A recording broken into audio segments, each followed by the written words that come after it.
Kabanata 34. Ang kasal. Ang tauhan dito ay si Basilio, Simon, Don Timoteo, Paulita Gomez, Juanito Pelaez at mga panauhin. Samantalang ang tagpuan naman ay ang bahay ni Kapitan Tiago. Ano-ano nga ba ang pangyayari sa kabanatang ito? Para madaling maintindihan, hinati lang natin ang mga pangyayaring ito sa tatlo. Una, ang alalahanin ni Basilio. Ikalawa, sa bahay ni Kapitan Tiago. Paano natin ilalarawan ang bahay na iyon at ano ang nagaganap? At pangatlo naman, paano natin lalarawan si Don Timoteo? Simulan natin sa simula. Ang mga alalahanin ni Basilio. Sobrang pag-aalala, hindi siya mapalagay. 7 o'clock pa lang ng gabi, nasa kalye na siya, nasa lansangan. Ano ba ang kanyang ginagawa? Nag-aabang siya kung sino ang kanyang makita. Higit sa lahat ang kanyang mga mag-aaral. Pero wala siyang nakita, kahit na ang inaasahan niyang kaibigan na si Isagani. Bakit kaya? Kasi walang ibang dala ito si Basilio kung hindi ang revolver na balot-balot na mula kay Simon. At ano nga ba ang kailangan niya kay Isagani? Siya ay dapat maghihiram ng pera para sa kanyang mga gastusin. Habang ito ay si Basilio ay nagmumuni-muni, naalala niya muli ang isang masamang plano ni Simon laban sa pamahalaan, sapagkat madami ang madadamay sa digmaang magaganap. Madaling salita, ang damdaming nangingibabaw dito kay Basilio ay pag-aalala sa mga walang muwang na mamamayan. Ngunit sa tuwing naaalala ni Basilio ang masasaklap na bahagi ng kanyang karanasan sa buhay, nangingibabaw sa kanya ang kamay na bakal. Ibig sabihin nito ay gagamit siya ng dahas doon sa mga taong ayaw sumanib sa isang labanan o himagsikan. Dahil sa dami ng kanyang iniisip at labis na pag-aalala, nakalimutan niya tuloy na itanong kay Simon kung saan ba talaga manggagaling ang pinakasentro ng pagsabog. Naalala lamang niya ay sinabi ni Simon na lumayo-layo ka sa kalyeng Anwalage sa oras na iyon. Kaya naalala niya sa kalyeng Anwalage ikakasal si Juanito Pelaez at Paulita Gomez. Napaisip yun tuloy na isang kasalan ay maghahantog sa isang malaking kamatayan. Napahinto lamang ang pagmumuni-muni ni Basilio nang dumaan ang karwahe ng mga kabinataan at kadalagahan. Mapapansin kasi dito na puro saya, tuksuhan, tawanan at walang problema.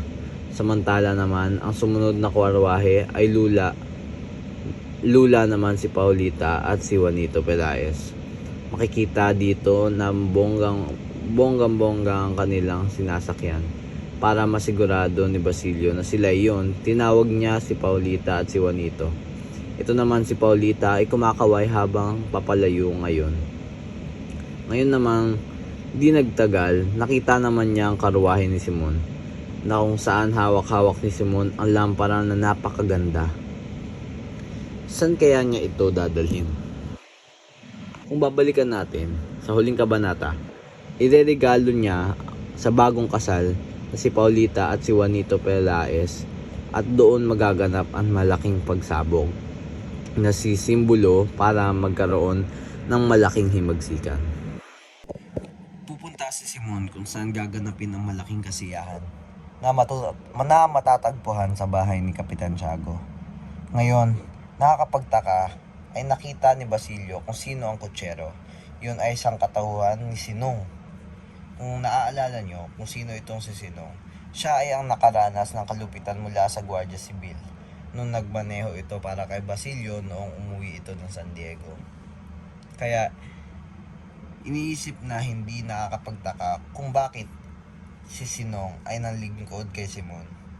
Ang lahat ng mga inapi ng bayan ay ginagamit ni Simon upang gumanti at para magkaroon ng isang pag-aalsa. Ngayon, sa pangalawang pangyayari, sa bahay ni Kapitan Tiago. Kung babalikan natin, ang bahay ni Kapitan Tiago ay ibinenta sa mas mababang halaga at ang nakabili dito ay si Don Timoteo. Kung saan, sa madaling salita, pagmamay-ari na dating kay Kapitan Tiago na bahay na ito ay ngayon ay pagmamay-ari na ni Don Timoteo. Ano-ano ang mga naganap sa bahay ni Kapitan Tiago? Una, makikita natin ang mga bisita ang dumarating ay pili lamang at hindi pangkaraniwa. Ito ay mga taong kilala sa lipunan. Pangalawa, handa ay sobrang bongga at ang mga inumin ay galing pang Espanya. Pinaghandaan. Bakit? Kasi nga, ang mga bisita daw ay may mga katungkulan sa bayan. Pagdating naman sa mga kasangkapan, masasabi din nating mamahalin katulad lamang ng kutsara at tinidor na kung saan gawa siya sa punong pilak. Ang pinakabisita naman ay nakabukod kasi sila ay kakain sa azotea. Ibig sabihin, ang mga bisita ay nakaleveling depende sa antas nito. Ngayon naman, sa pangatlong pangyayari naman, ay katauhan ni Don Timoteo. Paano nga ba natin ilalarawan ang pisikal ni anyo? Si Don Timoteo ay nakakalbo na habang dumarating ang mga bisita. Masuyo naman siyang yumuyuko sa mga panahuin bilang sa pagtanggap o malugod na pagtanggap sa mga bisitang dumarating. Ngayon may mga usap-usapin. Siyempre bidang-bida dito si Don Timoteo sa mga usapin na mga panauhin. Ano nga ba ang mga usap-usapin? Sabi ng iba, naka-jackpot daw dahil magkakaroon siya ng mayaman na manugang. Kaya naman walang humpay na pagsasalamat ng Don na ito kay Simon. Kaya nga na iniisip ng mga tao na napaka-jackpot ni Don Timoteo. Sa ginawa ni Don Timoteo na pagyuko, pinahiwatig niya sa mga bisita niya na oo na mayaman ako, pero dapat hindi ito ang pagmulan ng kayabangan. Ang pagyuko daw ay kababaan ng loob. Ang pagngiti naman ay ang pagsasabi ng katotohanan sa mga kasalang dinadaluhan lamang ng mga piling panauhin. Hanggat dumating si Simon, agad na sinalubong ito ni Don Timoteo, ngunit si Simon ay may binulong. Ang sabi niya ay dumating na ang pinakamasayang oras.